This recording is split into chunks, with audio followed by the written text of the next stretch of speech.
အားလုံးမင်္ဂလာပါနိုင်တင်ကိုဆောင်ဝင်ဖြစ်ပါတယ်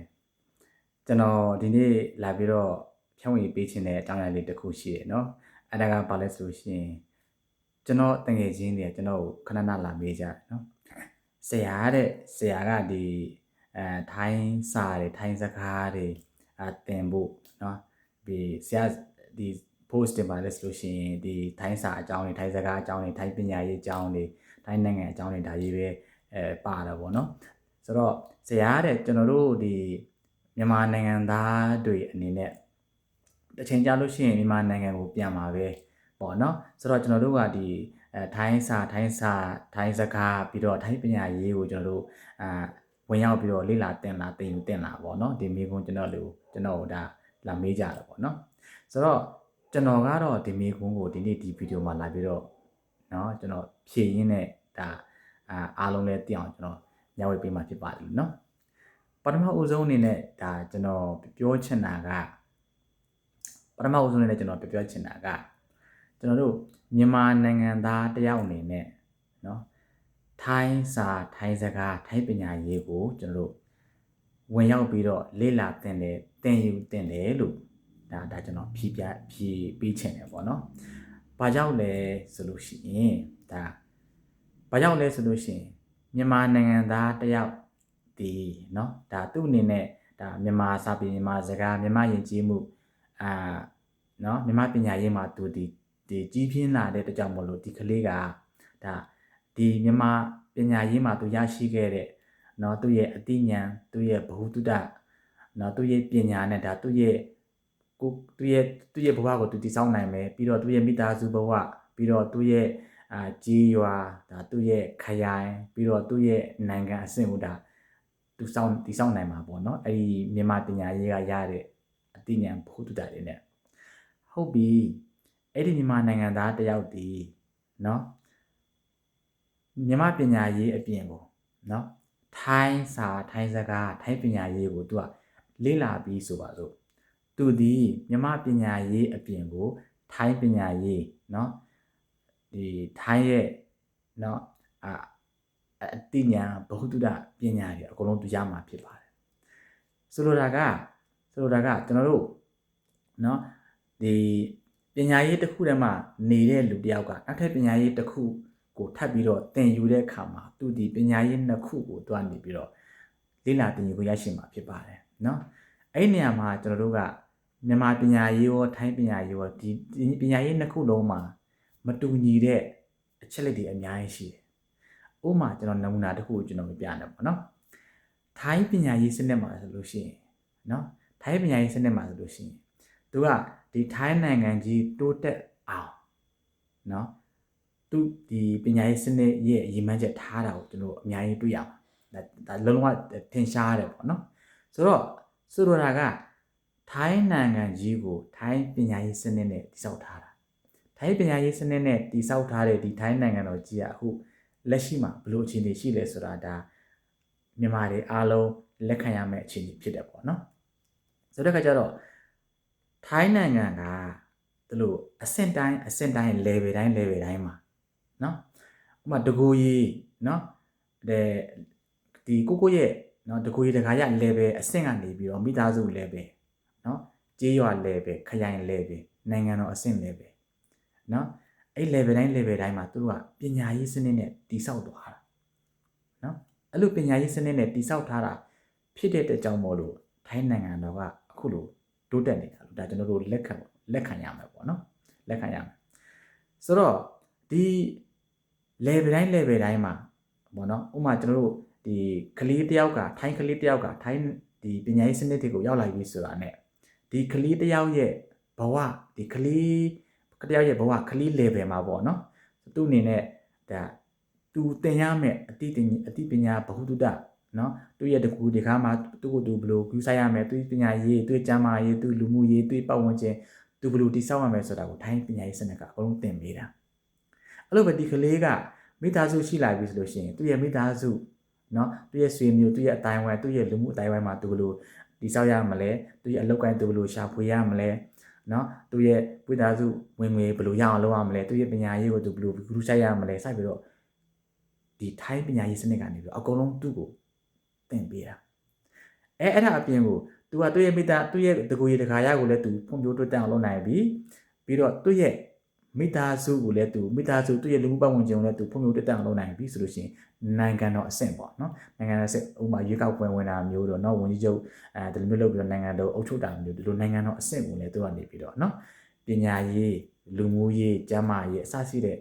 ဒီနိုင်ငံတည်ဆောက်ရေးနဲ့ပတ်သက်တဲ့အဆင့်တိုင်းအဆင့်တိုင်းမှာလည်းပဲဒီထိုင်းနိုင်ငံသားတွေပေါ့နော်အတွေ့အကြုံဘုဒ္ဓတာအများကြီးရအောင်ဒီပညာရေးစနစ်ကနေပြီးတော့ကြားခံပေးထားတာပေါ့နော်ဆိုတော့ထိုင်းပညာရေးစနစ်ကအောင်မြင်လို့လည်းပဲဒါသူ့ရဲ့နိုင်ငံကြီးကလို့ရှိဒီလိုမျိုးအခြေအနေကိုရောက်နေတာပေါ့နော်ဆိုတော့မြန်မာနိုင်ငံသားတယောက်အနေနဲ့နော်မြန်မာနိုင်ငံသားတယောက်အနေနဲ့နော်ကိုယ့်ရဲ့ဒီမြန်မာပညာရေးစနစ်အပြင်ကိုနော်ဒီထိုင်းရဲ့စ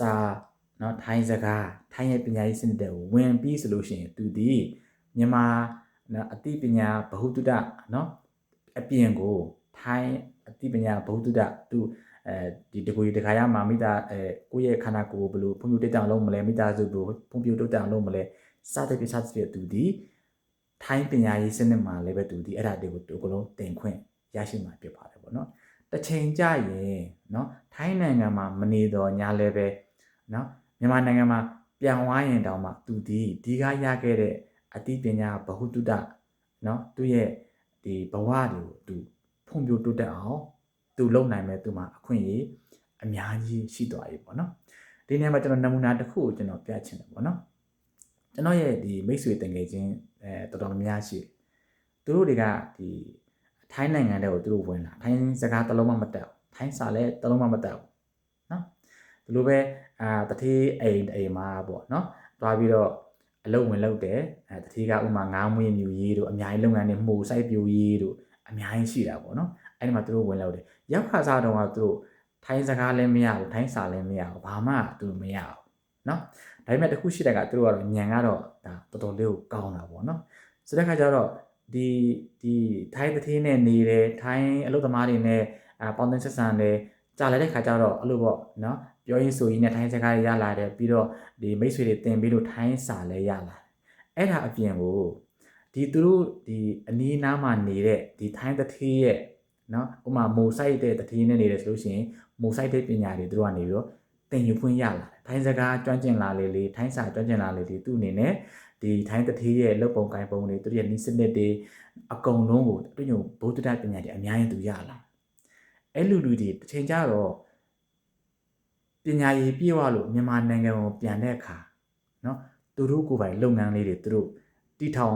လာနိုင်ကြတာကိုကျွန်တော်အများကြီးတွေ့ဘူးတယ်เนาะတချို့တွေဆိုလို့ရှိရင်ထိုင်းနိုင်ငံမှာ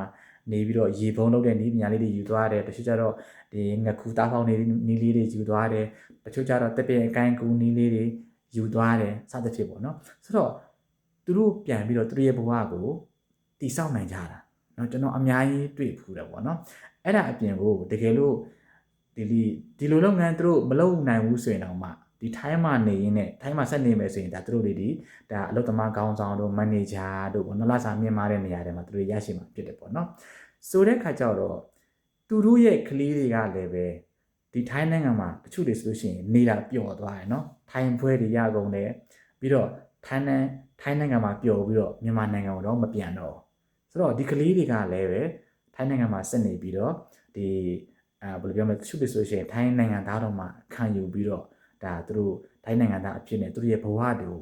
ုတိုးတက်အောင်လုပ်သွားတာပေါ့နော်ဆိုတဲ့ခါကျတော့ဆိုတော့ကျွန်တော်ပြောချင်တာကဘာလဲဆိုလို့ရှိရင်မြန်မာနိုင်ငံသားတယောက်အနေနဲ့เนาะမြန်မာနိုင်ငံသားတယောက်အနေနဲ့မြန်မာစာပေမြန်မာပညာရေးစနစ်အပြင်ထိုင်းရဲ့ပညာရေးစနစ်ကိုလည်းပဲလေ့လာသင်တယ်သင်ယူသင်တယ်အဲ့လိုလေ့လာမယ်သင်ယူမယ်ဆိုလို့ရှိရင်ဒီမြန်မာနိုင်ငံသားတွေဟာအခွင့်အရေးကသူများနဲ့ဆိုင်ရင်နှစ်ထပ်ရပါမယ်နှစ်ဆရပါမယ်သူများထက်ပိုပြီးတော့ဘဝเนาะကိုယ့်ရဲ့ကိုယ်ပိုင်ဘဝပြီးတော့မိသားစုဘဝသူ့ရဲ့ပြီးတော့သူ့ရဲ့လူမှုဘဝပြီးသူ့ရဲ့နိုင်ငံနယ်ကိုလည်းတိစောက်တဲ့နေရာမှာသူကနေပြီးတော့အများကြီးသွားပြီးတော့အကျိုးပြုပါလိမ့်မယ်လို့လည်းကျွန်တော်ပြောချင်ပါတယ်အခုတောင်မှပေါ့နော်အခုတောင်မှကျွန်တော်ဒီမဲဆောက်တခွင်ဒီထိုင်းနိုင်ငံတဝမ်းမှာဆိုလို့ရှိရင်မြန်မာနိုင်ငံသားတွေအများကြီးပဲ အများကြီးပဲထိုင်းစာသင်ယူနေတဲ့စင်တာတွေလည်းအများကြီးပဲထိုင်းဆရာဆရာမတွေလည်းအများကြီးပဲထိုင်းကျောင်းမှာသင်နေကြတဲ့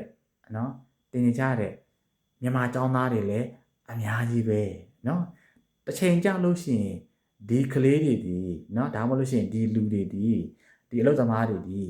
သူတို့ထိုင်းရေးပညာရေးစနစ်နဲ့ထိုင်းရဲ့အတွေ့အကြုံဘုဒ္ဓသူရရှိသွားပြီဆိုလို့ရှိရင်တစ်ချိန်ကြာလို့ရှိရင်သူရဲ့ဘဝသူတို့ရဲ့နိုင်ငံတော်ကိုပြန်ပြီးတော့ကောင်းကောင်းမွန်မွန်သူတို့ရဲ့ဘဝအလှပဖြစ်အောင်တည်ဆောက်နိုင်မယ်လို့ကျွန်တော်ယုံကြည်ပါတယ်အဲ့ဒါကြောင့်မို့လို့ကျွန်တော်ကနေပြီးတော့ထိုင်းစာသင်ပါထိုင်းစကားသင်ပါထိုင်းပညာရေးစနစ်ကိုလည်းပဲဝင်ကြပါလေ့လာကြပါသင်ကြပါလို့ကျွန်တော်အမြဲတမ်းပြောနေခြင်းဖြစ်ပါတယ်လို့เนาะကျွန်တော်တငယ်ချင်းတွေလည်းပဲကျွန်တော်မိတ်ဆွေတွေလည်းပဲကျွန်တော်ရဲ့ဒီအဖြေစကားကိုကျင့်တတ်ကြလိမ့်မယ်လို့ကျွန်တော်ယုံကြည်ပါတယ်เนาะအဲကြောင့်မို့လို့ထိုင်းစာထိုင်းစကားเนาะကိုတက်နိုင်သမျှလေ့လာပြီးတော့သင်ယူနေကြပါလို့ကျွန်တော်ပြောချင်ပါတယ်ထိုင်းဒီတောင်မှမြန်မာစကားမြန်မာစာပေကိုမဖြစ်မနေလေ့လာသင်ယူနေကြပြီဆိုတာအားလုံးအခုအသိပဲဖြစ်ပါတယ်အဲကြောင့်မို့လို့မြန်မာရေးလည်းထိုင်းစကားကိုမဖြစ်မနေလေ့လာသင်ယူကြပါမယ်ထိုင်းမြန်မာရေးကိုကျွန်တော်တို့ဝင်ဆန့်နိုင်အောင်ကျွန်တော်တို့လွှတ်ရမယ်ဖြစ်ပါတယ်လို့ကျွန်တော်ကနေပြီးတော့ဖြေကြားလိုပါတယ်ကျေးဇူးအများကြီးတင်ပါတယ်ขอบคุณครับ